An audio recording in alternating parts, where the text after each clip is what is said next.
I strip naked Oh my and goodness, I you're look at obsessed. myself. I'm telling you, do you know it got to a point where I could tie my chest. Oh dear. Like some people will go as far as call me breastina. Oh, I started seeing my period early, 12 Yeah. years. But I don't get breast when I dey see period. I can imagine. Oh my.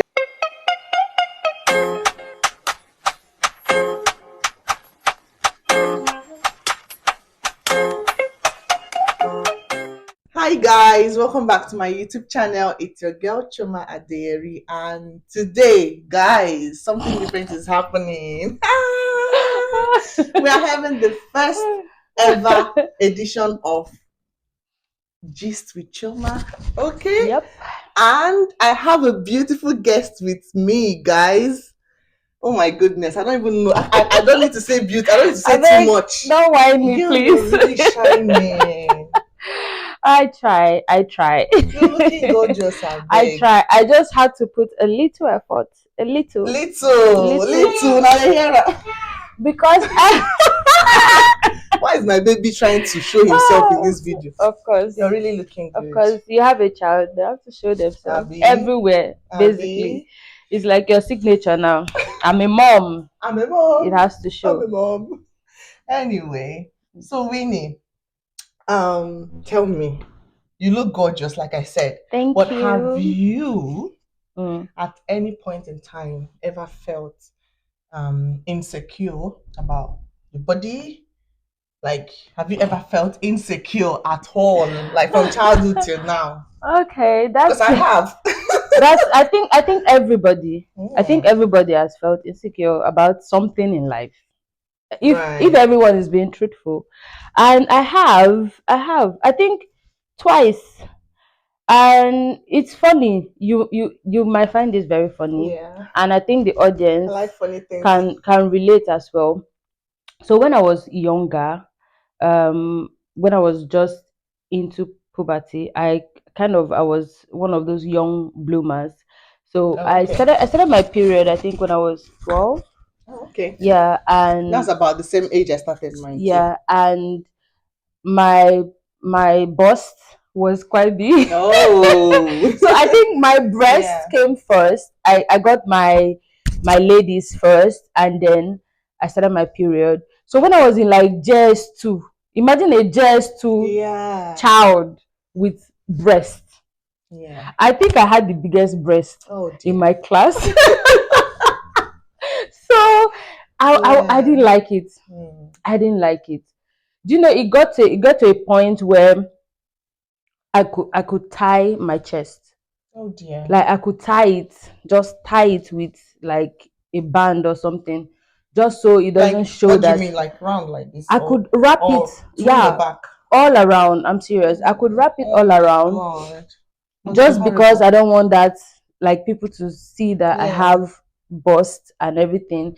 And I think the negative.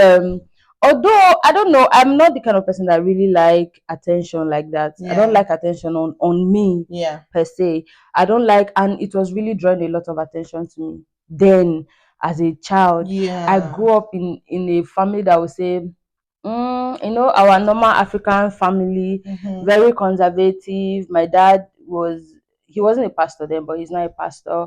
And so our house was one of those, Christian homes where you're not allowed to talk to boys. And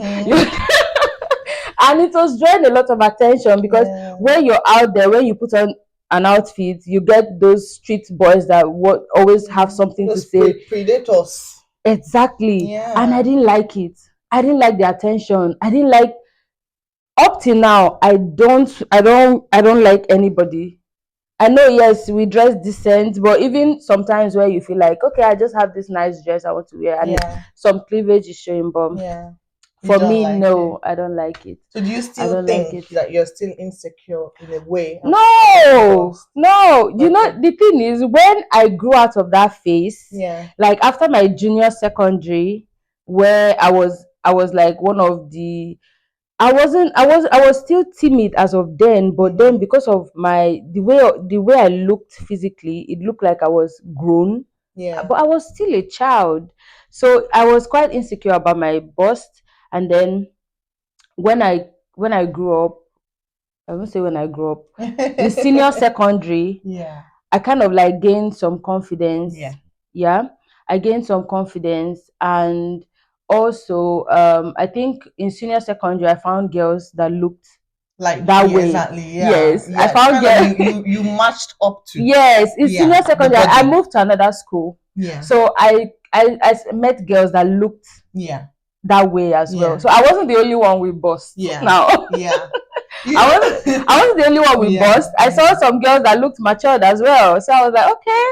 Yes, as I'm you not were saying. I'm not the only big girl. I didn't look big. So Yeah. everybody was not looking. But even with that, Yeah. everybody just knew that Winnie is Yeah. she has She's breasts. busty and that's it. She's She's breasts. busty and that's And it. some people will go as far as call me breastina. Oh, You know?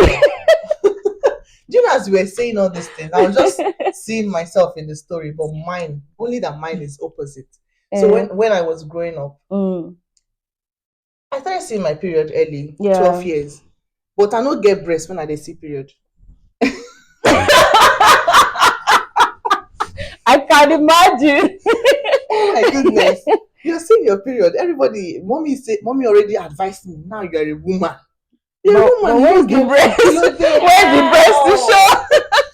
Where is the breast to show? I know, right? So, it made me feel really, bad. When I was at home, I didn't feel anything. But when I entered secondary school, obviously, I was already in secondary school when I started seeing my period.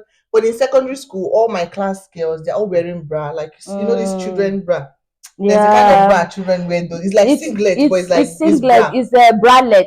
I think God that's the English. That's the English word, bralette. Everybody they wear bra. But you, Chioma know they wear bra. Now singlets. Don't tell me you were putting foam. No, I didn't even start then. I couldn't put foam because I was in the boarding house. They will catch me. No. Everybody knows say when we bath together, exactly. You don't get breast. I don't put foam. Do you understand? I couldn't put foam. My God. So, but the thing was, I would never let you see me. Even when we were bathing together, I'm like hiding in a corner because I just had nipples on my chest. So I felt really insecure about that in secondary school. And I even I went as far as telling my dad to just buy like those singlet bra for me. So my mom was even asking me, with which breast you want to put the bra on. So those things but the thing is, they're I just wanted to feel like a girl. I wanted to have what others had. I know. So my dad still went to buy for me, bless him. He bought one of those singlets, something for me. It really helped me, but it didn't really do much because that wasn't a replacement for breast. I don't get breast. I just wear the thing. I think for me, when I grew into the realization that this is a very beautiful feminine body part, like it's something to be proud of, especially when I heard other girls complaining about not having. Yeah, exactly. Yeah, you can imagine. You can imagine if I was your friend then, and then when you be like, I don't have breasts, my breasts are small, and I'll be like, come and take my own. Exactly, I get it. So I think I grew into the realization that this is a beautiful thing. Yeah. Like it doesn't really matter, and even if people are looking, you don't have to put them out there to be seen. But it's something that people find attractive, and it's something to be proud of as a woman. I mean, I'm busty. Yeah, I don't have big bum, so that's my compensation. Yes. So was that the only thing ever that you've ever felt? No, I think I have loads because I was really a slim girl growing up. Well, I would say that I really grew up kind of confident in myself after a certain point. I mean, after secondary school, when I got into university, I think I stayed in the hostel. I did my uni at Unical, and I was in the female hostel as a nursing student. So lots of girls. Oh, sorry. Lots of girls hostel. So I think relating with other girls, seeing other girls naked. Yeah. I don't know. When I first got into the hostel, I was that kind of girl that if I want to dress up, I will go to one side. Yeah. But trust me, after first semester in the hostel, When I got back home, I will come out of my My room. hostel, I'll come out of my room naked. My dad will be like, "What is this?" So I think staying in the hostel with other girls, I gained so much confidence. Yeah, I was more confident in myself, my body, relating with people and everything, and it really helped as of then. And I think I just lost that feeling like when people are looking at you, they're looking at your breast. Yeah. And I just had to accept that even if they're looking at your breast, they're looking because they're looking because you look good. That time I always believe that they can only look, they can't touch. Yeah, they're looking because you look good. That's why they're looking. And I think that's one of the things that also helped me, like when I'm walking on the street and people stare, I'll be like, okay, they're only staring because God's creature. They're only staring because I look fine good. Girl. Yeah. It doesn't matter if my clothes is torn or whatever, but they're only looking because there's something to and look it's a mindset right? It's a mindset I would say game. You really need to configure your mind to accept yourself first, because you have to accept yourself before another person will accept you. Exactly. So but for me it wasn't really as easy as your story. And one thing I was doing then, I had a long mirror in my hostel space. I always look at myself. I strip naked. Oh my goodness, I you're look obsessed. at myself. I'm telling you, I look at myself in the mirror and I loved what I was seeing. It's nothing to feel bad about, right? And then I will bring you to the second thing I'm going to tell you. So when I had my baby, during my pregnancy, I was like, God, please. I didn't like stretch marks. I didn't like stretch marks. Even as a girl growing up, I never had any stretch mark. I used to see it. I'd be like, it's nice. Like, it's one of those things on females. I was like, no, I don't want it on me. I know, right?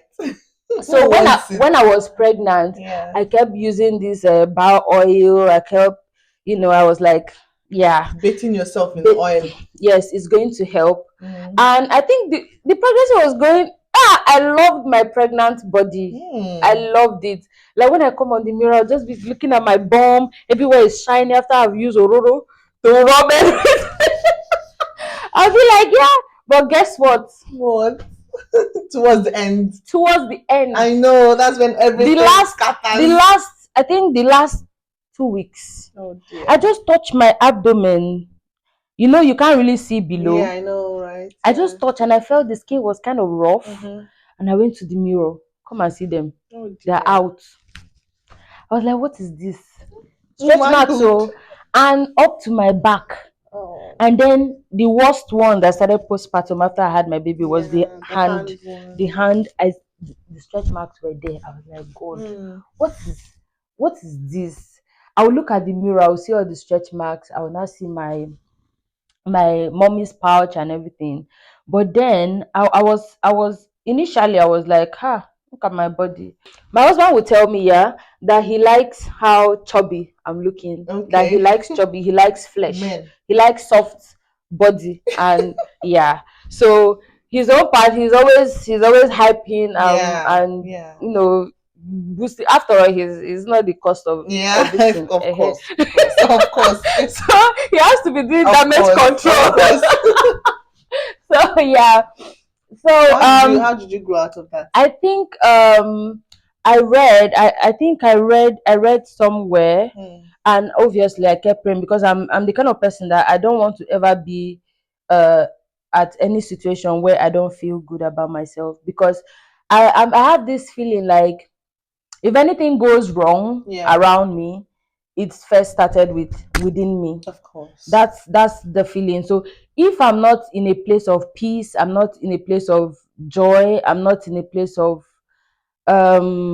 happiness, fulfillment within me, things around me starts going wrong. But once I get back to that place of peace and no worry, everything starts fixing itself. So I didn't want to. So I was like, I need to come out of this. And I think postpartum, I had those baby blues where you just stay and be crying on your own. You be crying on your own because I didn't have my mom here to help me out after my cesarean section. So I was just my husband and I. My husband is working, me and the baby. He So has to work. you He know how has to that work, baby. you know how that works out, right? I know. So with everything and the body changes and everything, but I started reading, and I joined this mommy's group on Facebook where a lot of women are also, sharing the same things and stories and all.